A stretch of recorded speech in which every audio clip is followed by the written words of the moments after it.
காலை வணக்கம். 7ஆம் வகுப்பு மாணவி ச. ஹேமா. நூல் விமர்சனம். நூலின் பெயர் மனிதநேயம். நான் எடுத்துக்கொண்ட தலைப்பு அமைதி காத்த வள்ளலார். வள்ளலார் வாழ்க்கையில் நடந்த ஒரு சிறு நிகழ்வு தான் இந்த கதை.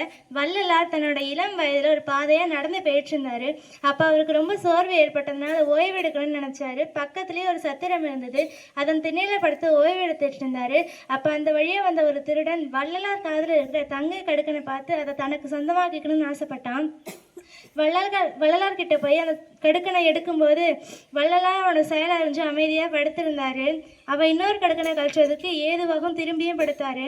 அந்த திருடன் அந்த கடுக்கனை கழிச்சுட்டு அங்கேருந்து செல்ல முயற்சிக்கும் போது வள்ளலார் மெல்லிய குரல்ல, அப்பா, இவை இரண்டும் தங்க கடுக்கன்கள், குறைந்த விலைக்கு விற்று விடாதே.